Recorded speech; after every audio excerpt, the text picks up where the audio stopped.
Saudara-saudara yang dikasihi Tuhan, terutama saudara-saudara yang ada di rumah, para orang tua, papa, mama, anak-anak dan orang tua lainnya yang ada, dan saudara yang ada di rumah Tuhan ini, kami menyampaikan selamat pagi, shalom. Kita akan bersama-sama mendengar firman Tuhan. Pagi ini terambil dari kitab kudus Perjanjian Lama, kitab Nabi Yesaya 58 ayat 1 sampai dengan ayat yang ke-12. Sebelumnya mari kita berdoa mohon pimpinan Roh Kudus.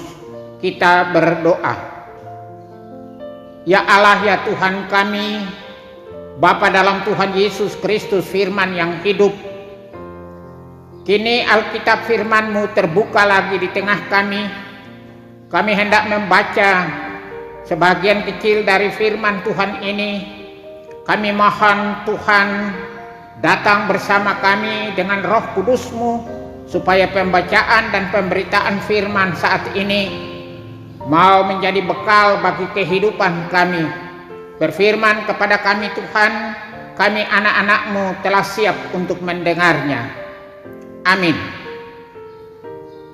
Yesaya 58 ayat 1 sampai 12 bunyinya begini. Kesalehan yang palsu dan yang sejati. Serukanlah kuat-kuat, janganlah tahan-tahan. Nyaringkanlah suaramu bagaikan sangkakala. Beritahukanlah kepada umatku pelanggaran mereka, dan kepada kaum keturunan Yakub dosa mereka. Memang setiap hari mereka mencari aku dan suka untuk mengenal segala jalanku, seperti bangsa yang melakukan benar dan yang tidak meninggalkan hukum Allahnya. Mereka menanyakan aku tentang hukum-hukum yang benar. Mereka suka mendekat menghadap Allah. Tanyanya, mengapa kami berpuasa dan engkau tidak memperhatikannya juga? Mengapa kami merendahkan diri dan engkau tidak mengindahkannya? Sesungguhnya pada hari puasamu engkau masih tetap mengurus urusanmu, dan kamu mendesak-desak semua buruhmu. Sesungguhnya kamu berpuasa sambil berbantah dan berkelahi, serta memukul dengan tinju dengan tidak semena-mena. Dengan caramu berpuasa seperti sekarang ini, suaramu tidak akan didengar di tempat tinggi. Sesungguhnya inilah berpuasa yang kukehendaki, dan mengadakan hari merendahkan diri, jika engkau menundukkan kepala seperti gelagah, dan membentangkan kain karung dan abu sebagai lapik tidur. Sungguh-sungguh itukah yang kau sebutkan berpuasa? Mengadakan hari yang berkenan pada Tuhan? Bukan. Berpuasa yang kukehendaki ialah supaya engkau membuka belenggu-belenggu kelaliman dan melepaskan tali-tali kuk, supaya engkau memerdekakan orang yang teraniaya dan mematahkan setiap kuk, supaya engkau memecah-mecah rotimu bagi orang yang lapar, dan membawa ke rumahmu orang miskin yang tak punya rumah. Dan apabila engkau melihat orang telanjang, supaya engkau memberi dia pakaian, dan tidak menyembunyikan diri terhadap saudaramu sendiri. Pada waktu itulah terangmu akan merekah seperti fajar, dan lukamu akan pulih dengan segera. Kebenaran menjadi barisan depanmu, dan kemuliaan Tuhan barisan belakangmu.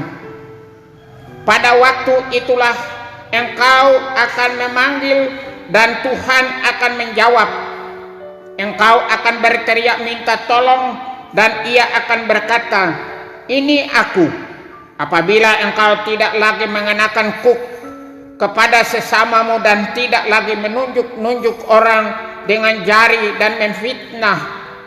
Apabila engkau menyerahkan kepada orang lapar apa yang kau inginkan sendiri dan memuaskan hati orang yang tertindas, maka terangmu akan terbit dalam gelap dan kegelapanmu akan seperti rembang tengah hari. Tuhan akan menuntun engkau senantiasa dan akan memuaskan hatimu di tanah yang kering dan akan membarui kekuatanmu. Engkau akan seperti taman yang diairi dengan baik dan seperti mata air yang tidak pernah mengecewakan.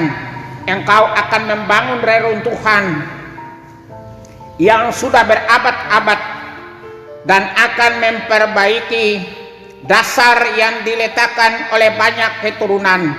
Engkau akan disebutnya yang memperbaiki tembok yang tembus, yang membetulkan jalan supaya tempat itu dapat dihuni. Sekian jauh bahagian pembacaan kita, dan yang berbahagia ialah kita semua yang mendengar firman ini. Saudara-saudaraku, kita bersyukur dan memuji nama Tuhan Yesus, Sang Kepala Gereja, yang telah memimpin para pelayan dan umatnya melangkah memasuki bulan Oktober sebagai bulan oikumene dan bulan pemberitaan Injil untuk memberitakan kasih dan pemeliharaan Tuhan yang tak akan pernah berakhir. Kalaupun kita masih terus bergumul dengan berbagai persoalan, termasuk pandemi COVID-19, kita akan tetap melangkah dalam iman dan pengharapan kepada Yesus Kristus Tuhan kita. Di bulan Oktober, arah pemberitaan kita akan memberi perhatian pada peranan Roh Kudus yang berperan untuk membaharui kehidupan bergereja kita untuk hadir di tengah masyarakat dan bangsa. Gereja yang dibaharui oleh Roh Kudus adalah tema pemberitaan kita di bulan Oktober, dan untuk usbu ini tema yang kita pancangkan adalah Roh Kudus menuntun gereja untuk dibarui dan membarui. Saudara-saudaraku, oleh para ahli, kitab Nabi Yesaya ini dibagi dalam 3 bahagian. Pertama, bahagian pasal 1 sampai 39 disebut Proto Yesaya, di mana terjadi pada era sebelum pembuangan. Pasal 40 sampai dengan pasal 55 disebut masa Deutero Yesaya, di mana umat hidup di era pembuangan, dan pasal 56 sampai 66 disebut Trito Yesaya atau Yesaya yang ketiga.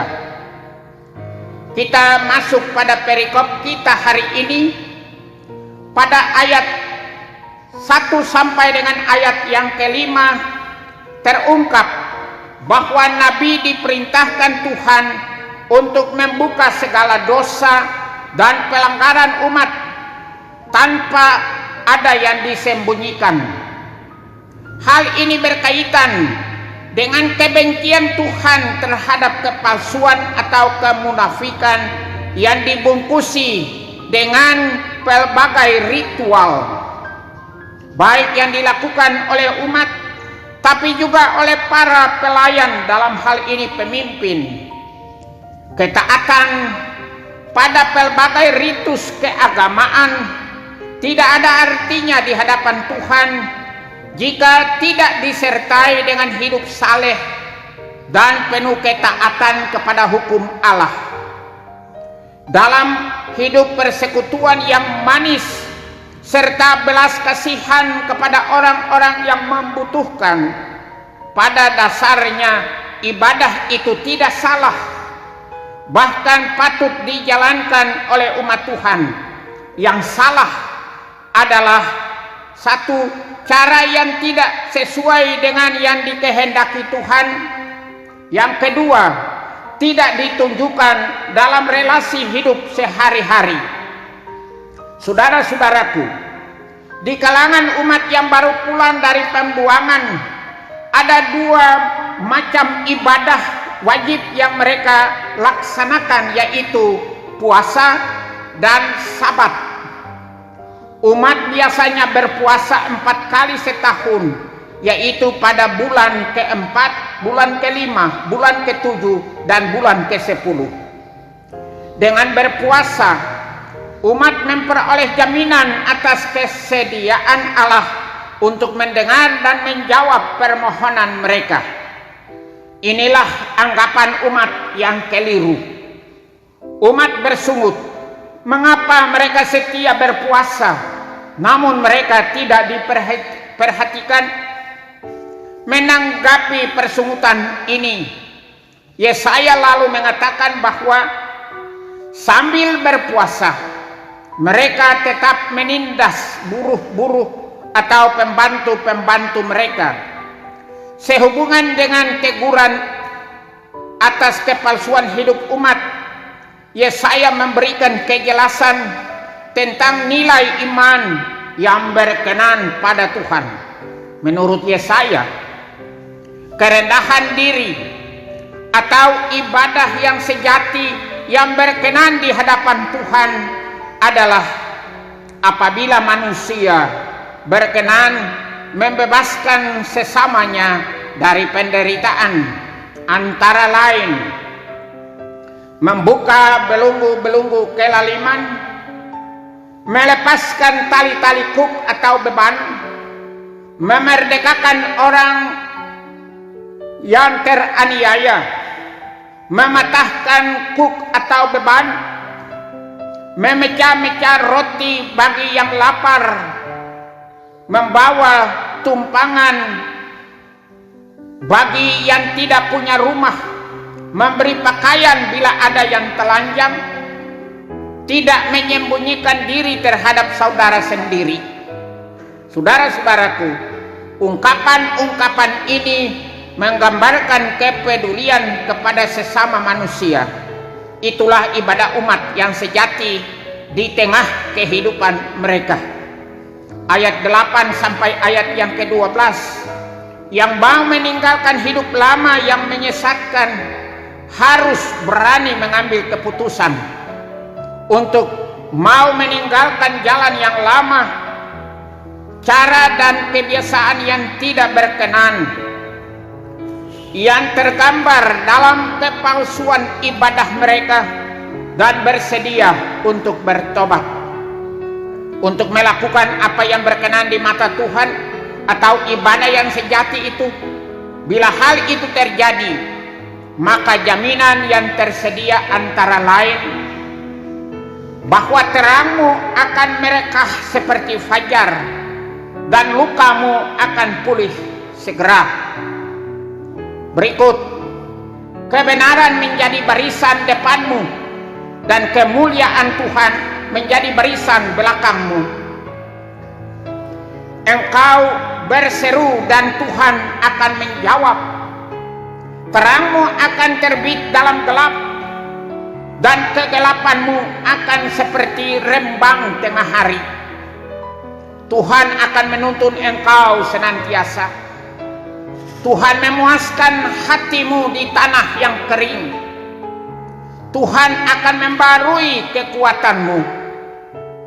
Engkau akan seperti taman yang diairi, dan engkau akan membangun reruntuhan yang telah lama runtuh, membetulkan jalanmu supaya tempat itu dapat dihuni.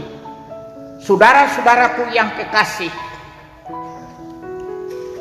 berdasarkan perikop kita hari ini, kita bisa mencatat bahwa konteks Yesaya maupun umat Israel pada masanya Tentu berbeda dengan kondisi gereja Protestan Maluku dengan gumulannya, dengan harapannya di tengah berbagai dinamika konteksnya dari masa ke masa. Namun satu hal yang tidak boleh berbeda adalah kesadaran bergereja kita sebagai gereja yang terus-menerus mengalami pembaruan. Kita patut menampakkan buah-buah pertobatan sebagaimana yang dikehendaki oleh Yesus dalam kehidupan sehari-hari kita. Sebab jika tidak, bukan tidak mungkin akan terjadi seperti pohon ara yang dikutuk Yesus karena tidak menghasilkan buah. Tuhan memberkati kita sekalian. Amin.